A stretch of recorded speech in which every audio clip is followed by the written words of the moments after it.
Halo teman-teman, salam sehat selalu untuk kita semua, salam sejahtera kembali dengan saya Bung Ropan dan timnas U24 kita yang akan berlaga dalam laga pertama di Asian Games Hangzhou. Sudah bersiap-siap dan ingin tampil maksimal. Artinya Indra Safri sekarang fokus untuk mendapatkan poin positif, yaitu 3 poin di grup F di saat kita akan menghadapi Kirgistan.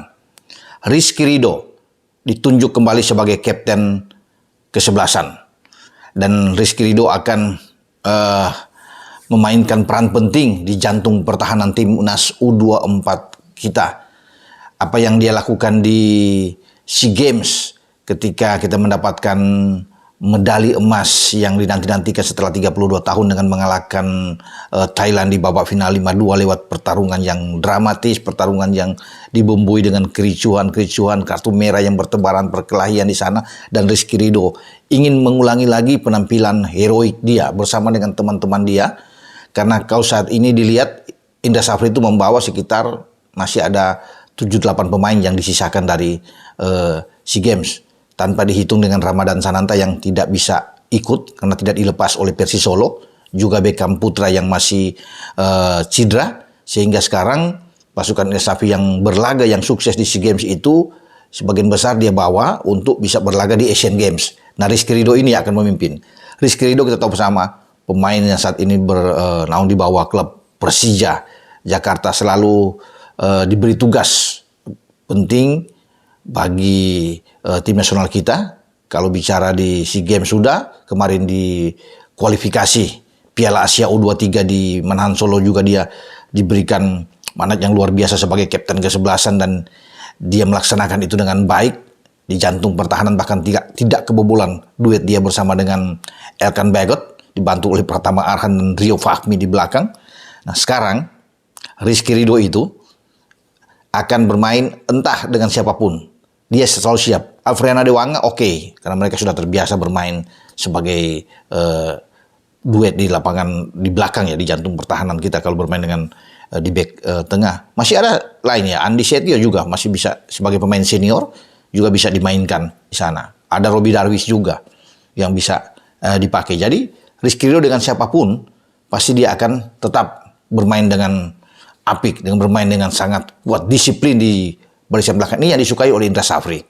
Nah, dia akan bermain sebagai kapten kesebelasan dengan 4 back flat. Ya kan, kalau 4-3-3 yang akan ditampilkan oleh Indra Safri, selain penjaga gawang Hernando Ari di bawah Mistar, ya pasti Bagas Kava itu ada di kanan. Tinggal yang saya bilang tadi, Andi Setio atau Dewanga yang akan bermain. Kalau Dewanga digeser bermain ke depan, bermain sebagai pivot yang lebih bertahan, berarti Andi Setio yang akan mendampingi Rizky Ridho. Ya, kalau Andi Setio bermain mungkin di babak kedua, Dewanga yang ditarik ke belakang untuk bisa berduet dengan Rizky Ridho. Nah, di kiri ini alternatif itu ada di Haikal Al-Hafiz, pemain PSIS Semarang. Dengan kemungkinan lain bisa aja Robi Darwis ditaruh di sana untuk bisa bermain karena ada Donitri juga. Tapi kalau kita bisa melihat, katakan dengan Haikal, Bagas, Haikal, kemudian Dewanga dan Ridho, ini kuat sekali kalau bisa melihat dengan 4 pemain.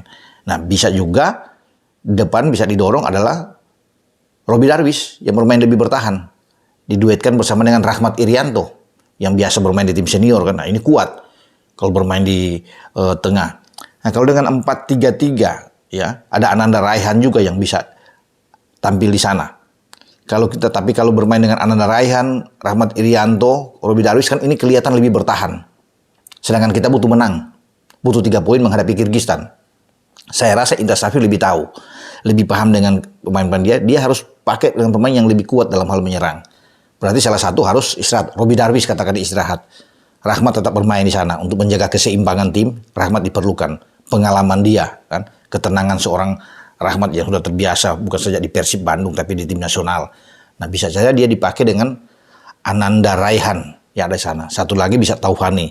Karena Taufani dan Ananda juga bisa ikut membantu serangan ketika dalam kita menguasai permainan, menguasai bola dengan ball position kita yang kuat. Dan mereka berdua bisa membantu serangan. Nah, 3 di depan dengan tidak ada Sananta, berarti ada Titan Agung. Saatnya Titan Agung dipakai, diberikan kesempatan oleh Indra Safri untuk bermain di depan.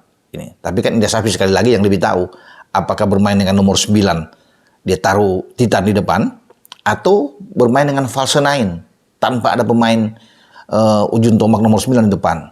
Karena kita masih punya Egy, ada Ramai Rumakik ya, yang bisa bermain dari dua sisi flank, yang bisa membantu dari sisi sayap dan memberikan crossing ya ke depan kalau ada Titan. Tapi kalau tidak ada Titan, alternatif lain bisa dengan Hugo Samir yang bisa bermain. Atau kalau tanpa striker, saya pikir ya di depan kita bermain dengan 4-4-2 juga bagus. Ya itu saya bilang, menambah satu gelandang lagi di tengah. Ya ada Robby Darwish, kita punya kekuatan. Robby Darwish, Raihan, Rahmat Irianto, Sahrian Abimanyu yang taruh di sana. Sahrian juga bagus bermain. Ya dengan dua aja, Egy di depan. Taruh Egy sama Ramai atau Egy sama Titan. Kalau kita bermain dengan 4-4-2, ini kan jauh lebih bagus kita. Jadi kita kuat dalam hal ketika ditekan. Dalam bertahan kita punya pemain-pemain bertahan yang bagus. Selain 4 back flat yang saya bilang tadi, dengan Rido, ada Dewangga, Haikal, dan Bagas. Tapi kita punya Rahmat Irianto, ya punya Robby Darwish yang kuat kalau dimainkan dengan 4 gelandang. Ya kita masih punya Ananda Raihan, ada Sahrian Abimanyu yang bisa bermain tengah. Kalau Robby tidak bermain, masih ada Taufani yang saya bilang, masih bisa mengisi di sana.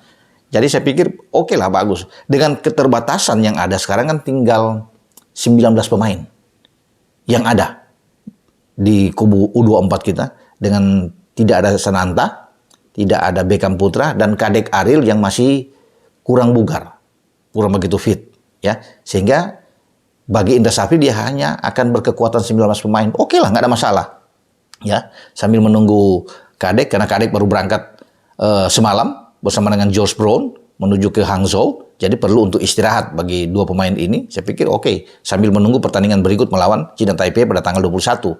Karena pertandingan terakhir kita di grup F menghadapi Korea Utara. Tapi kalau kita sudah bisa menang di pertandingan pertama melawan Kyrgyzstan, karena ini kunci. Ya kalau kita menang, kita aman. Untuk paling tidak kita lolos sebagai tim peringkat ketiga terbaik. Kan tadinya ada 4, sekarang bahkan sudah naik menjadi 5. Seiring dengan mundurnya Afghanistan dan Suriah di grup C.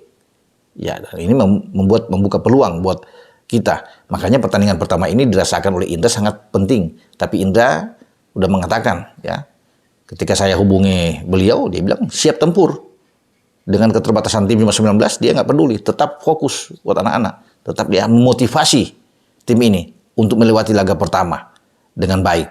Saya pikir ini rasa optimis yang kuat, dan anak-anak juga akan bertarung habis-habisan untuk menghadapi laga pertama ini. Ya semoga kita berhasil.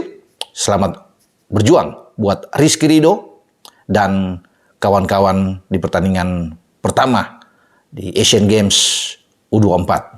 Dengan saya Bung Ropan, dan jangan lupa juga untuk tetap stay tune untuk bisa subscribe di Spotify, karena saya ada di channel di Robola yang nanti sore juga kita akan tampil bersama dengan Bung Noi Poinoya. Terima kasih buat Kopi Pak Anal, Kopi Papua, Ardiles Leones, ya, Four Brothers yang sudah mendukung channel Bung Ropan, dan buat teman-teman semua yang sudah mensubscribe channel YouTube Bung Ropan, saya mengucapkan terima kasih, karena tanpa Anda semua juga channel saya ini tidak akan berkembang. Sekali lagi, terima kasih. Ciao.